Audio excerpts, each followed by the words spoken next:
Alright mga kalyabe, so nandito na tayo sa bahay dahil sinundo pa natin si paring Thinking Buddy do sa Caloocan. At bibiyahe kasi kami ng Bicol. So bago kami bibiyahe sa Bicol mga kalyabe, ipapakita ko muna dito sa kanya yung mga sasakyan na ginagawa ko. Ayan. So ito yung Mazda CX-7 na in-overhaul natin. Okay na to? Okay na yan. So yung problema, inantay na lang dyan yung kanyang aux pan assembly. Ayan, dami yung ginawa pala dito. Bago pa to, malinis pa. So ang ganda niyan. Ang ganda ng andar niyan. Ang inantay ko na lang dyan is yung kanyang aux pan. Aux pan na lang. Oo, aux pan. Kasi 42,000 aux pan pa lang, hayop. Grabe din pala no. Oo, original Mazda. Mazda. Dito yung pre, maganda na yung presto mo kasi malinis na. Oo, at salamat pala sa may-ari dahil nag-usap kami nung isang araw at pinayagan na po tayo dito na pumesto. So basta mami-maintain lang natin ang linis dito. At yan, kasi ngayon kumapal na naman ang damo kasi umulan. Tapos ito yung binabody repair natin. Ayan. Wow, body repair lahat to. Oh, body works yan. Nakita ko to. Boss, yung nakaraan na ginagawa mo talagang laglag na lahat to eh. Laglag yan, wala na yan, bulok wala na yan. Ito, bulok-bulok na to, nakita ko. So hindi pa tapos ang pagmasilyan yan, liliyahin pa yan. Umulan kasi. Hindi nakita yung ginawa. So dito yung mga bulok dito sa flooring, kita mo rin yun eh. Mga to, oo. Wala na to. Wala na, laglag na yan lahat. Doon sa harap. Tapos dito sa mukha niya pre, ito. Kita mo to eh. Dito. Ayan, bago na yan. Ayan. Wala na to, di ba? Wala na yan. Laglag. Oo, laglag na yan. Pero matindi yung nakita ko dito mga kapobre. Ito talaga bumilib ako. Yan. Ang lupit nito. Alam mo pre kung magkano ang mags na yan? Oh, magkano to? 40k lang naman daw. Isa? Apat? Oh, grabe. Kapresyo na nasasakyan ko yung gulong na. Galing sa car show yan. Ay, pang karasyo. Grabe mga body, oh. Ano ito, stainless? Chrome. Ay, chrome? Grabe mga body. Dito ako napapaano talaga. Ganitong sakyan, tapos ganito nakakabit na ano. 40,000 worth 40,000 na mags niya. Ito palang mga body, ito palang gulong na to.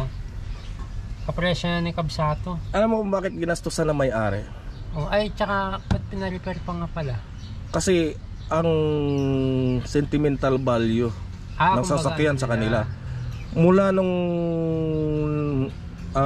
nagsimula sila sa pagninegosyo, ito yung katuwang nila. Ito, pang negosyo talaga. Oo, pang negosyo nila. So yan ang tumulong sa kanila para umangat. Kaya nakabili sila ng magandang bahay. Oo. So kumbaga ayaw nila i-let go, no? Ayaw nila i-let go. So tignan mo mga body, grabe yung ginastusan. Kaya pala pina-restore. Restore. Ano pala to? Oo, tapos ang makina niya nandun sa loob. O-overhaul din yun. Restoration talaga. General restoration, pati harness wiring yan, bago. Ano to pre, sasakyan? Toyota Light Ace. Ito pala yung Light Ace mga body. Ang laki niyan pre. Ito kung tutuusin, kung gagamitin sa pang negosyo, napakaluwag talaga. Ay, speaking of negosyo pala, shoutout kay Ma'am Ann, yung pala kasi nag-ano sa amin. Thank you yung susupport po sa amin. Ayan, shoutout nga pala kay Ma'am Ann Tumbaga. Ayan, siya kasi yung magsusupport dito sa business namin ni Buddy. So, kami ng sasakyan. Naghahanap kami. Ay pre, tama pala. Meron ka? Meron dito, di ba? Yung isa diyan. Ayan. Hindi. Akala ko ito Hindi yan. Ito ginagawa rin niya natin. Ano ito, Light Ace din Oh, Light Ace din yan. Maganda rin yan. Oo, ang ganda niyan. Yan, masariwa yan.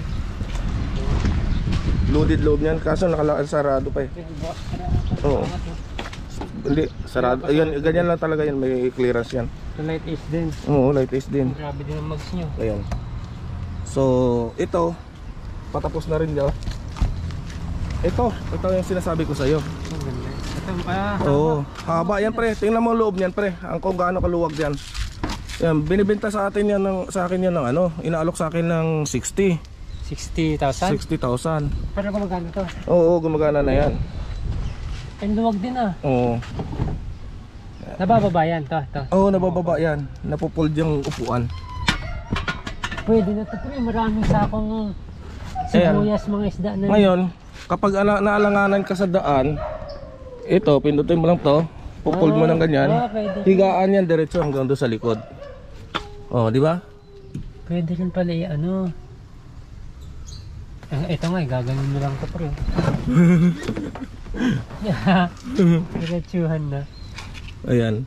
Ang luwag niyan, pre. Kung sa negosyo, pre, pwede ito magagamit kasi alam mo bakit? Alam mo bakit, pre? Ah. May top load to. Oo nga. Pwede malagyan ng carrier. Tsaka parang ano na ito eh. Parang van na rin kasi. Ban lang dating kasi okay. nito. Oo. Ito, Mababa lang siya pero yung laman sa loob. laman sa loob, parehas lang. ang parehas halos. Ilang cooler na to pwede na eh. Isa, dalawa, tatlo, Kasi dito, pre, 3 cooler. Apat, Ay, apat. apat. Kasi Kung may maliit pa, pwede mo pang ipatong. hindi lang siguro 4, pre. Hindi lang. Pero Kasi 2 patong yan dyan sa likod sa... Hindi, pag binaba mo yun, hindi Oo. lang. Malaki to oh. Pero maandar na to, okay na to. Okay na yan. 60k? 60k. Hindi, kung ikaw hindi ka talo doon. Hindi natalo. Kasi kung ako lang talaga may budget, kinuha ko na to. Kasi yung piyesa nito, mga kalyabe, hindi naman to mahirap hanapin. Hanapan. Oo. 60k, pwede na to pre. Oo. Yes. Gumagana lahat. Sariwa pa loob eh. Sariwa yan. Ito lang ang pintura niya sa bubong yung ano sa kasahod. Yun, All sariwa power. niya. All power, automatic transmission. Bagay Lahat. kayo sa akin dito. Ah, haba. Ayan. Kung naalala mo si 13, pre. Oo nga ano. Yan, parehas halos. Lambot.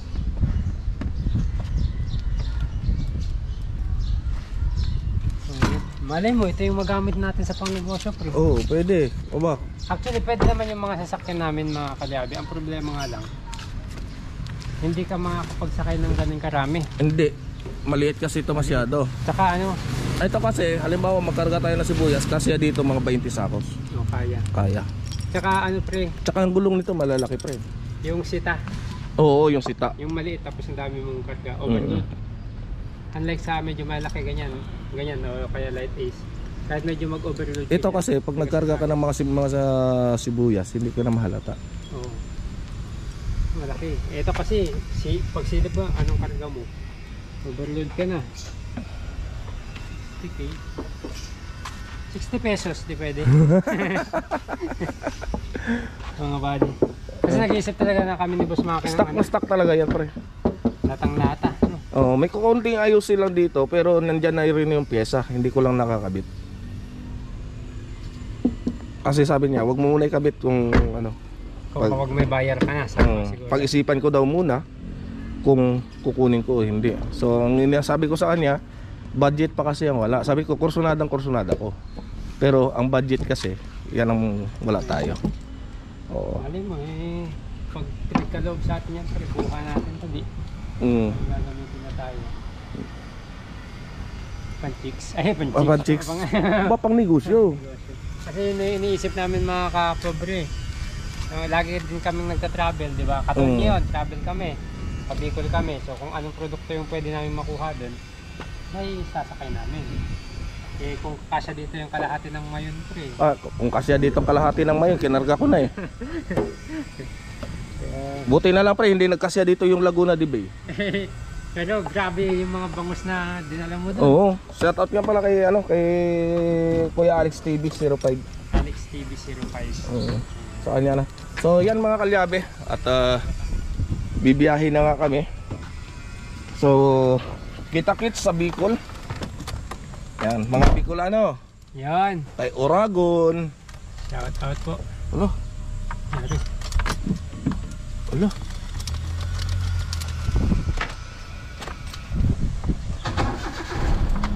Yari. Ganun. Lumuwag siguro yung battery. Battery. Ayan. So bibiyahin na kami mga kalyabe. At ayan si Paring Buddy. Oy, shout out po. Yan. Check mo muna, pre, para sigurado. Oo. Para di tayo magka-aberya. Yan mga kalyabe, dito muna ako. Mga kabady at mga kalyabe, mga kapobre. Dito muna tayo. Abangan nyo po yung biyahe namin papuntang Bicol. First time ko rin po ito puntang south. Yan, mag-check lang si Boss Maki ng mga ano. Yan. Lalagyan niya ng bato mga body. Yan, oh. Ano yan eh? Sekretong malupit ng mga mekaniko. Ayan, pinukpok na ng bato. Matindi ka talaga, okay. Bato yung pamukpok ah. So yun, abangan nyo po kami at yung mga madadaanan namin. Shoutout pala kay Sir Juanito. Ayan. Shout out Sir Juanito. Ayan. Kaya Ma'am Ann Tumbaga. Shout out po, ingat po kayo lagi. So bibiyahe muna kami. Mag-BBI Expressway na siguro kami. Ay, ito na yun. Ba't ganito sinilas ko? Bawal ba yan? Sapatos ka? Sandal. Sandals. Akin ano lang ako. May sapatos kang dala? Wala. Wala. Magsandal na lang ako. Sa sapatos na ako eh. Baka sabihin mayaman na ako eh. Yun mga buddy. Sight down pa Bicol. At makikita natin yung kaibigan natin si Kuya Noli Vlog. Yan. Kalimitan kasi siya yung dumadayo sa amin mga buddy. Mga kapobre. Ngayon siya naman yung dadayuhin namin. Yan. Kasi siya lang mag-isa dun eh.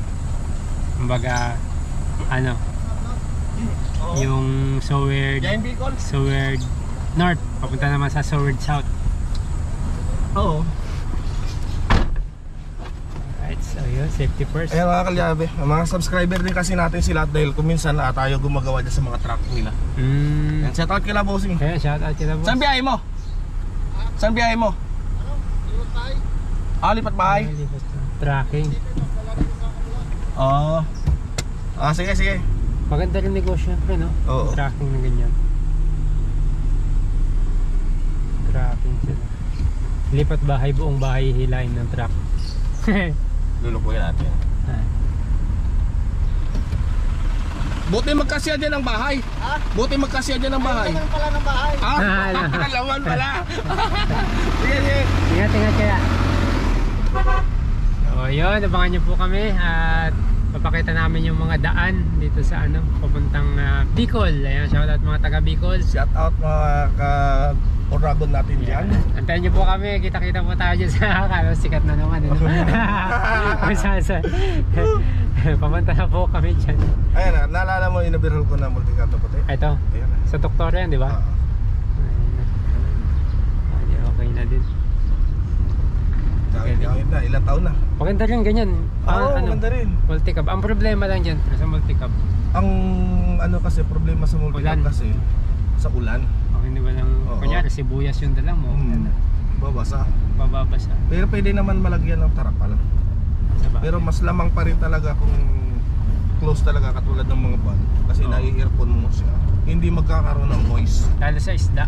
Oo. Tagal matunaw yung mga yelo. Kita mo pag bumibiyahe ako na may dala akong isda. Oh. Ito, ilang beses namin nakargahan to ng isda. Itong sakyan na to, gamit na gamit to. Actually dito di ba nangkuha tayo ng isda do sa ano sa Pangasinan, yung yellowfin. Oo. Pinapagalitan pa ako ng mga kapitbahay. Bakit daw konti lang dala ko? Yun yan. Paborito pala nila yung yellowfin at saka yung mga dorado. Saka ang ganda talaga mag business. Pugita, marami naghahanap dito ng pugita pa. Oh yun, madami dun sa amin. Pugita. Buti di ka na pagkakamulan pre. Kaya nga, buti na lang. Buti na lang, wala akong galamay. Galamay ako, ulo na ng pugita to. Sip-sipin ka talaga. Kaya hindi ako masyado sumisisid sa dati. Pagkamalang ang pugita pre. Baka mapana yung ulo ko na pagkamalang pugita. Alam niya. So, yan mga kapabre, mga kalyabe. Kita-kita tayo sa Bicol. Ayan, alright. Hanggang dito na lang muna.